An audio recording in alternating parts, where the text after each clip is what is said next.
My name is Nara and I was completely annihilated by the man who was supposed to be my mentor. Picture me sitting in that conference room. 20 of my colleagues staring at me while my boss Caspian's words echoed off the walls. "You're the biggest failure this company has ever seen." The laughter that followed felt like tiny daggers piercing every inch of my confidence. My entire body felt like it was on fire from the inside out. 3 years of dedication. 3 years of pouring my heart into this company. And this is how it ends. Everyone I had worked alongside, people I considered friends, were now pointing and snickering at my expense. I wanted to disappear into the floor to become invisible to escape this nightmare that was unfolding in real time. But then something happened that nobody, including myself, could have predicted. Before I tell you exactly what happened next, can you guess what my boss didn't know about me? Because what I'm about to reveal will completely change how you think about workplace revenge. And also, don't forget to like, subscribe, and click the bell icon later only if this story gives you the chills you never expected. Let me take you back to where this all started because the betrayal runs so much deeper than you can imagine. 18 months ago, I was the golden child of Krypton Global Solutions. Wait, I can't use that name. Let me call it Nguyen Dynamics Corporation. Every project I touched turned into pure success. My innovative marketing campaigns increased client retention by 47%. My process improvements saved the company over $2 million in the first year alone. People in other departments would specifically request to work with me. I had this ability to see solutions where others saw problems, to turn disaster into opportunity. My direct supervisor back then was this gentle woman named Cordelia who recognized my potential immediately. She would say things like, "Nara, you have something special. Don't let anyone dim that light." Cordelia had been grooming me for a management position, teaching me the ins and outs of client relationships, budget management, team leadership. I was her protege and everyone knew I was next in line for promotion when she retired. Then Cordelia got diagnosed with early onset dementia. She had to step down immediately. The timing couldn't have been worse because the company was in the middle of our biggest client acquisition in 5 years. We were competing for a contract worth $15 million and I had developed the entire strategy. Every presentation slide, every cost analysis, every timeline projection came from my brain. That's when Caspian Rathel entered my life like a tornado. Caspian had been working in our satellite office in Portland for 3 years. Nice enough guy, or so I thought. Tall, always wore these perfectly pressed shirts, had this way of making you feel like you were the only person in the room when he talked to you. He had decent experience, but nothing groundbreaking. His numbers were solid but not spectacular. When corporate announced he would be taking over Cordelia's position, I felt disappointed but not devastated. I figured I could work with him, maybe even help him succeed while continuing to grow my own career. The first red flag should have been during his introductory meeting with our team. He presented my $15 million strategy as if he had developed it himself. Not once did he mention my name. Not once did he acknowledge that every single innovative element came from months of my research and planning. I sat there watching him take credit for my late nights, my weekend research sessions, my breakthrough moments in the shower at 6 o'clock in the morning. But I convinced myself maybe he just forgot to mention it. Maybe he was nervous. Maybe he would give me credit later. He never did. Over the next 6 months, Caspian systematically began stealing every major idea I produced.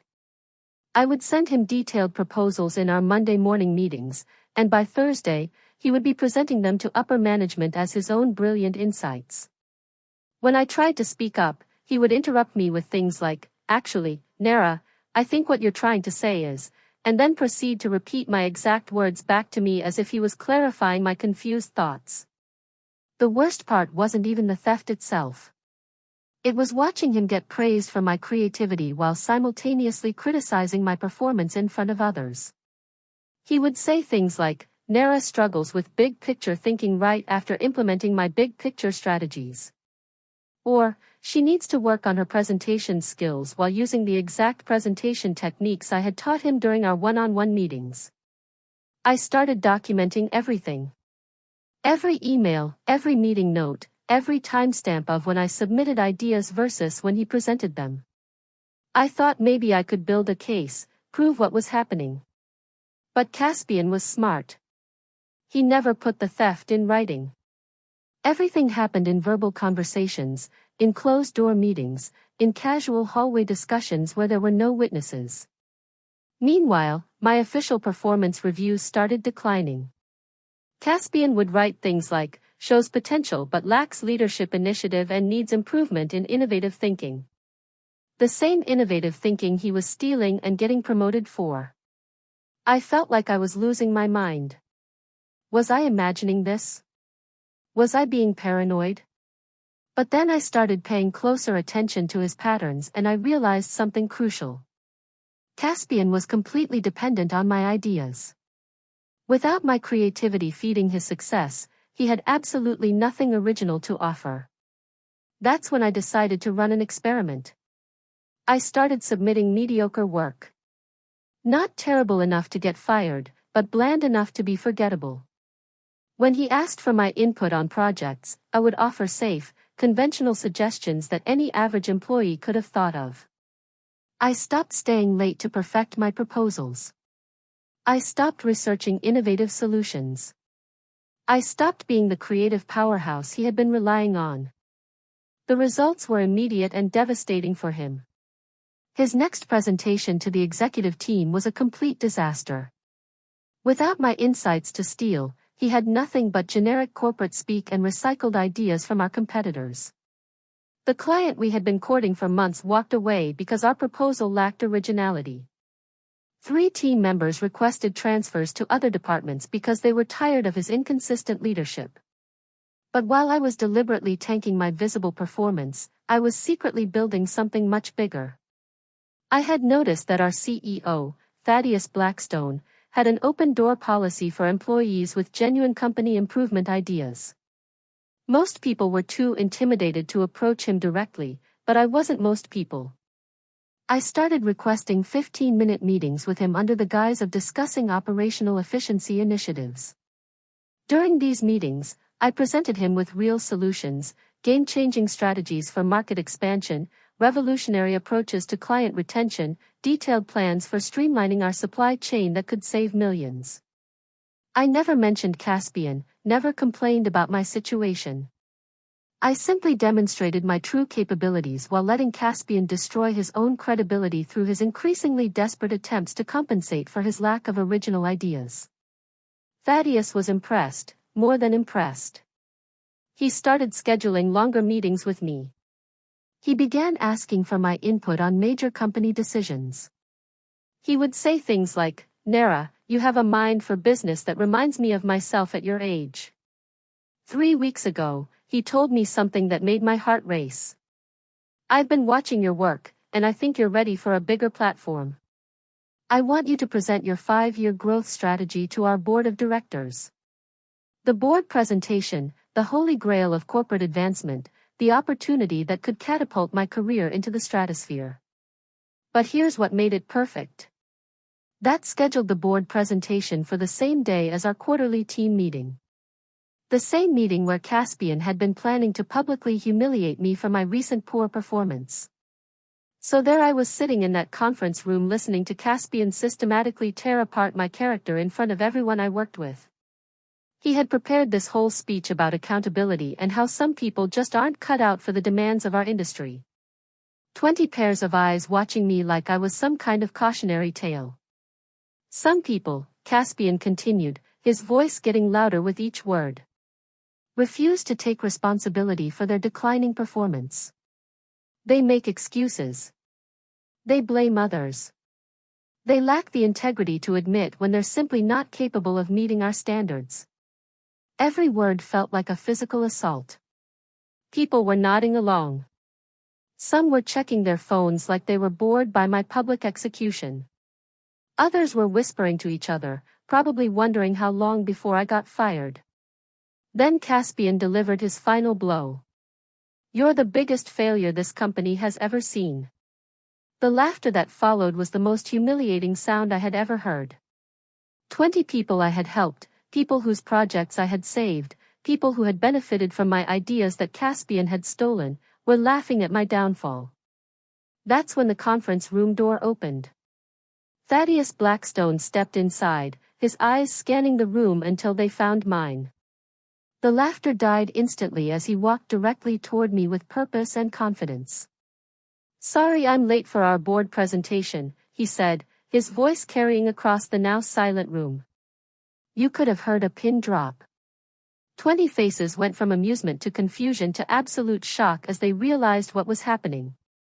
Caspian's expression shifted from triumph to terror as he began to understand that everything he thought he knew about the situation was completely wrong. I stood up slowly, gathering the presentation materials I had been hiding under my regular meeting notes. As I walked toward the front of the room, I could feel every set of eyes tracking my movement. The same people who had been laughing at me 60 seconds earlier were now staring in stunned silence. "Shall we begin?"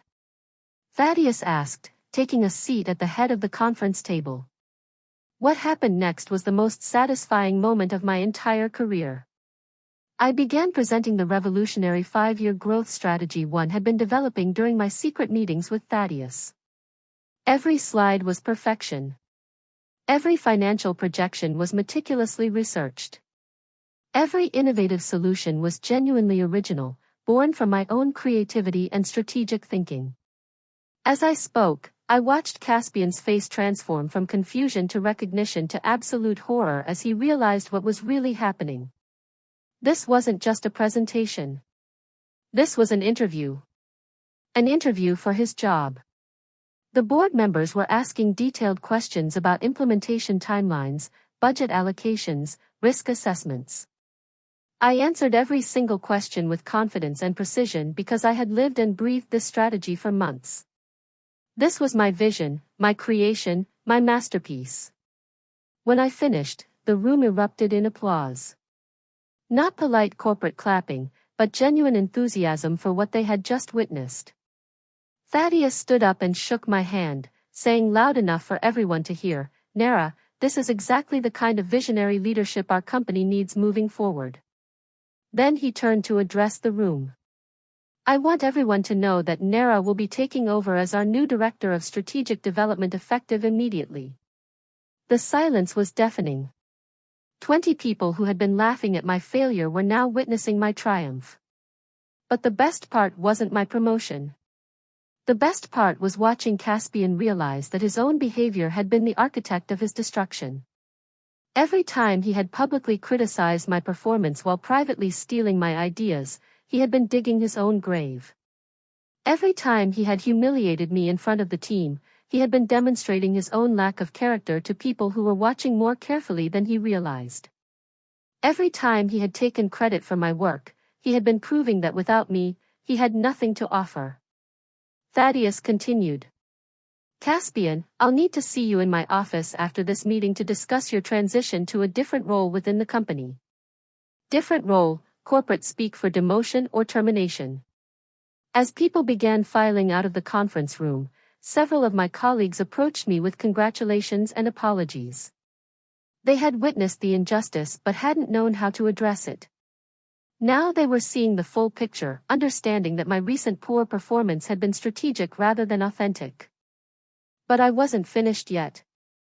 I walked over to where Caspian sat frozen in his chair, his face pale and his hands trembling slightly. "Caspian," I said quietly so only he could hear. "Thank you." He looked up at me with confusion. "Thank you for teaching me the most valuable lesson of my career. You showed me that sometimes the best way to expose someone's incompetence is to stop compensating for it. You taught me that people who steal credit can only succeed as long as they have something to steal. And most importantly, you proved that genuine talent will always rise to the surface, no matter how many obstacles are placed in its way." I paused, watching him process the full scope of what had just happened.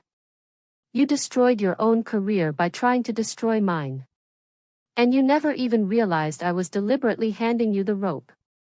As I walked out of that conference room, I felt something I hadn't experienced in months. Complete and total vindication. Not just professional success, but emotional justice.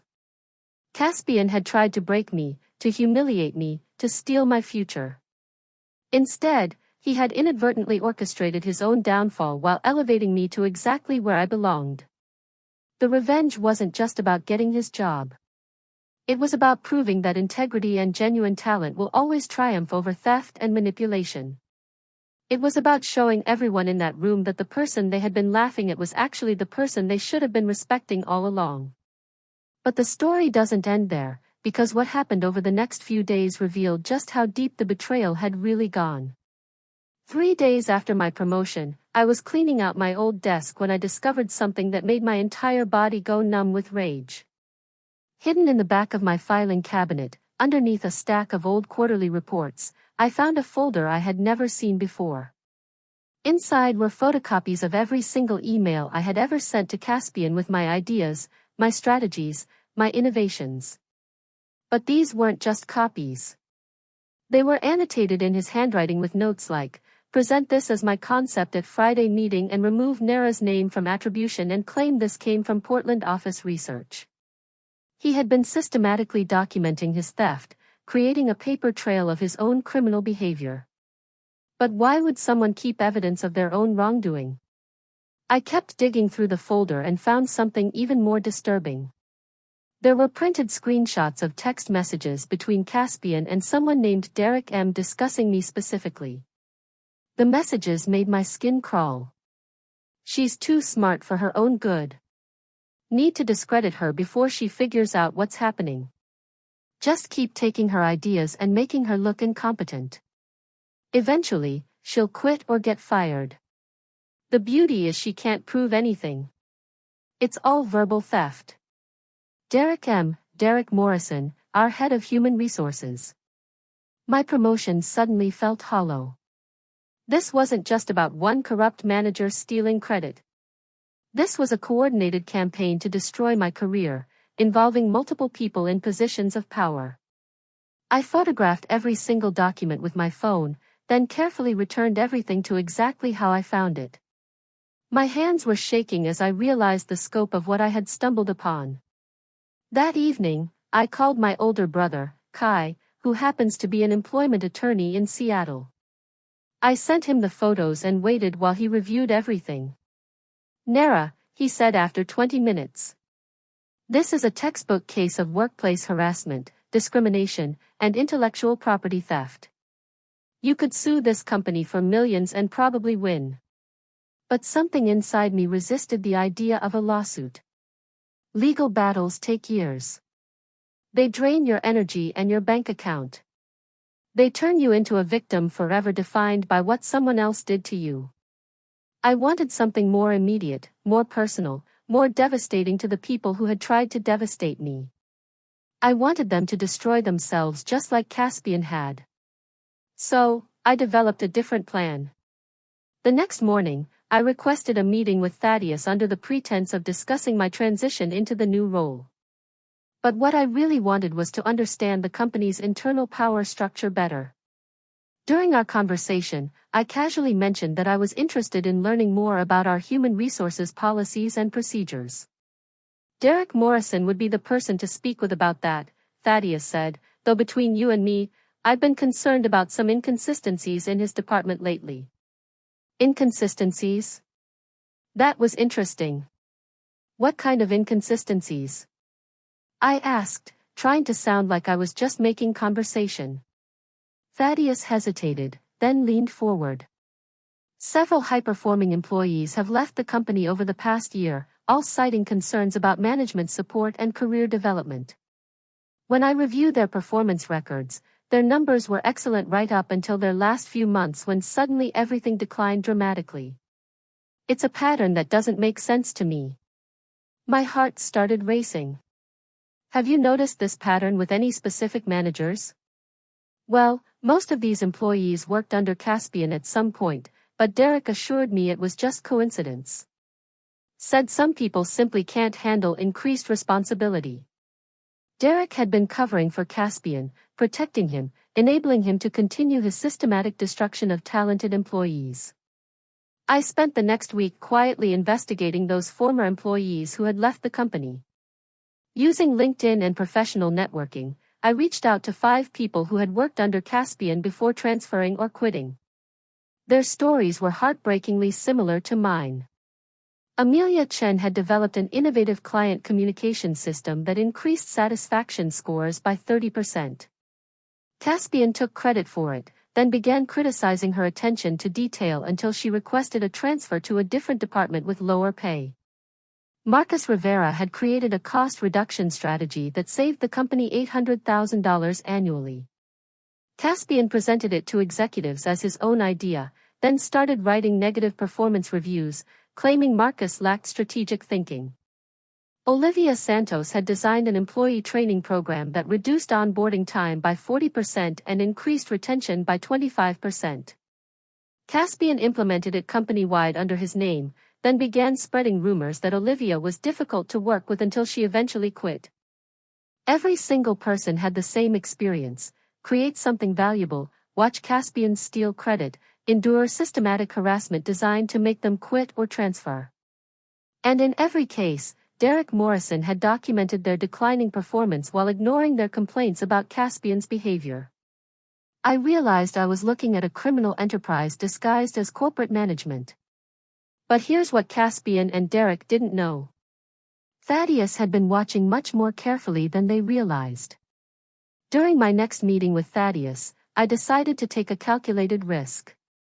"I've been thinking about the employee retention issues you mentioned," I said carefully.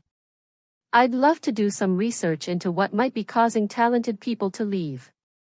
His eyes lit up.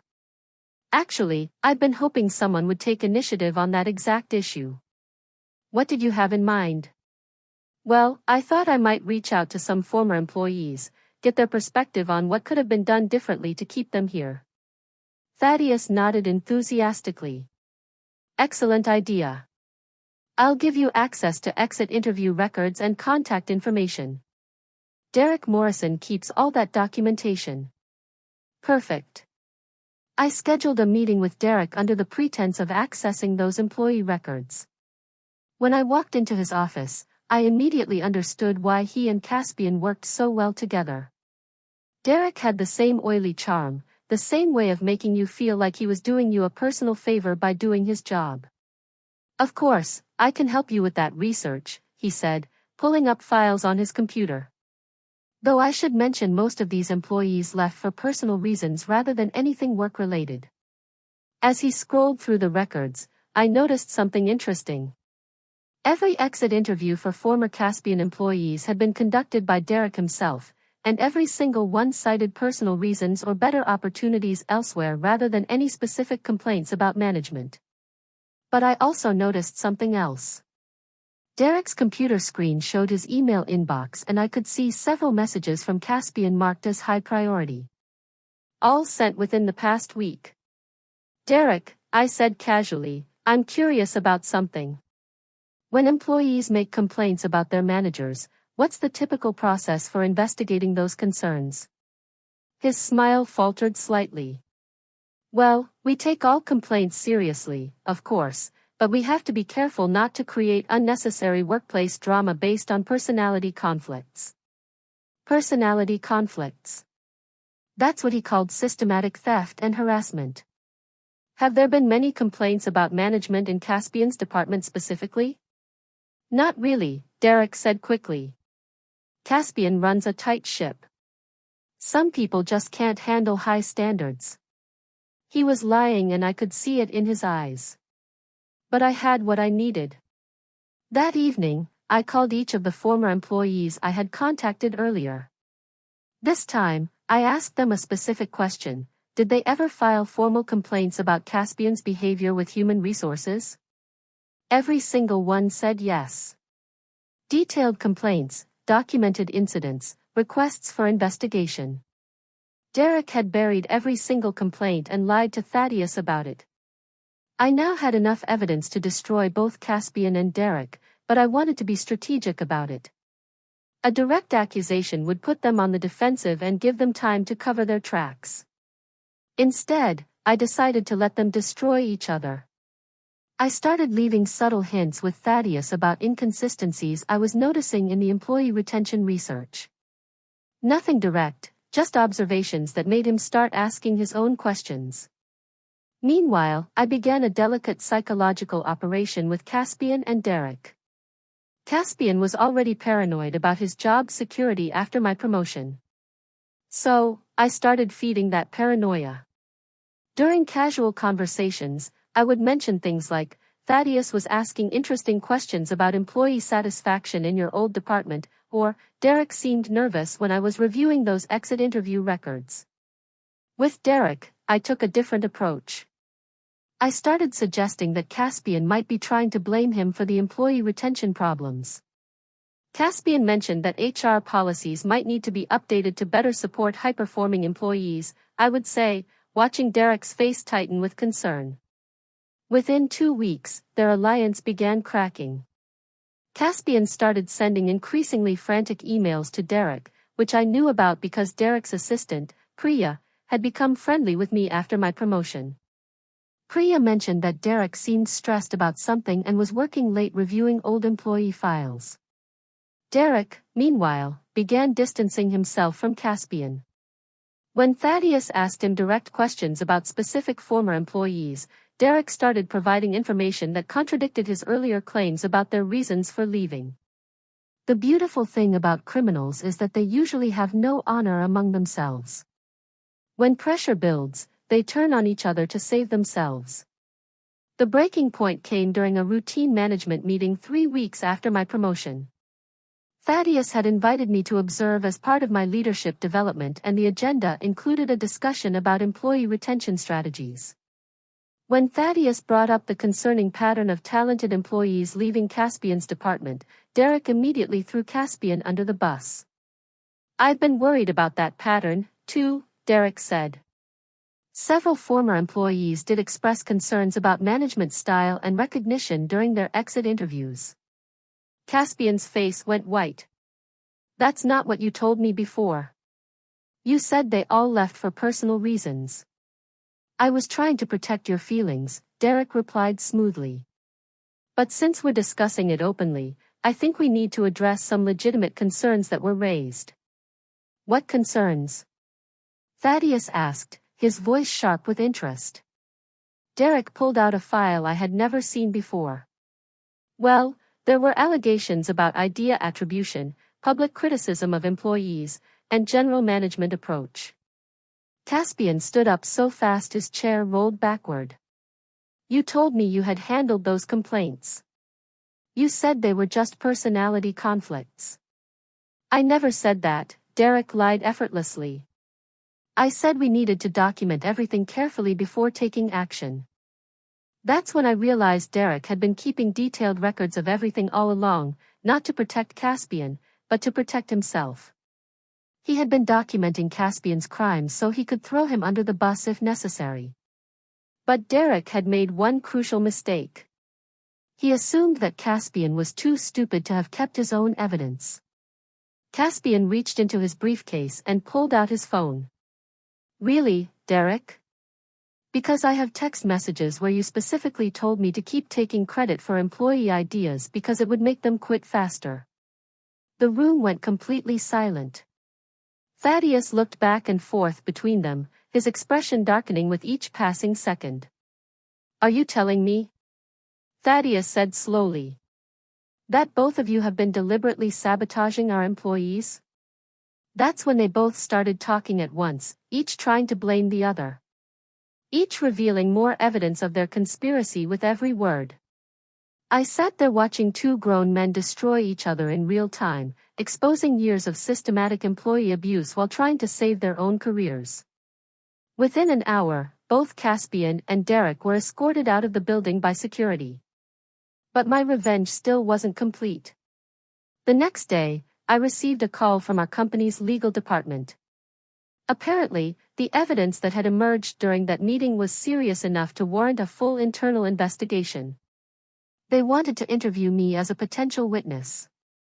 During that interview, I provided them with copies of all the evidence I had gathered, including the photos from Caspian's secret folder and the statements from former employees. What I learned during that investigation was even more disturbing than I had imagined. Caspian and Derek hadn't just been targeting me. Over the past 3 years, they had systematically driven away 17 high-performing employees, stealing their ideas and harassing them until they quit. The company had lost millions of dollars in talent and innovation because of their scheme. But here's the part that made everything worth it. The legal department discovered that many of the ideas Caspian had stolen and presented as his own had generated significant revenue for the company. Since those ideas had been developed by employees during work hours using company resources, the company owned the intellectual property. However, since Caspian had fraudulently claimed credit for ideas he hadn't created, he had violated his employment contract in a way that voided his severance package and potentially made him liable for damages. The company sued Caspian for fraud and intellectual property theft. Derek was fired without severance for his role in covering up employee complaints. Both of them are now facing potential criminal charges for their conspiracy to defraud the company and its employees. As for me, 6 months later, I was promoted again to Vice President of Strategic Innovation, making more money than Caspian ever did, and leading a team of 12 brilliant people who actually get credit for their ideas. But the sweetest part of this whole story isn't my professional success. It's knowing that Caspian destroyed his entire career by trying to destroy mine. And he did it so thoroughly that he can never work in our industry again. Every company he applies to now will find out about the lawsuit when they run a background check. Every reference he tries to use will know about his fraud conviction. Every job interview will end with questions about why he was terminated for theft. He tried to steal my future, so I let him steal his own. The last I heard, he was working at a retail store in a mall somewhere, making minimum wage and living in his mother's basement. Meanwhile, I'm literally living my dream career, getting recognized for my actual contributions and building something meaningful with people who respect and value my ideas. That's what happens when you try to break someone who refuses to stay broken. So, if you're dealing with someone who's stealing your credit, undermining your success, or trying to sabotage your career, remember this. Sometimes the best revenge is simply stopping yourself from saving them from their own incompetence. Give them enough rope and they'll hang themselves. Trust me on that one. Now, I want to hear from you in the comments below. Have you ever dealt with someone who tried to steal credit for your work? How did you handle it? Did you fight back immediately or did you play the long game like I did? Drop your story in the comments because I read every single one. And don't forget to smash that like button if this story gave you the satisfaction you needed today. Subscribe for more stories about people getting exactly what they deserve and hit that notification bell so you never miss an update, because trust me, I have plenty more stories about karma coming back around in the most unexpected ways.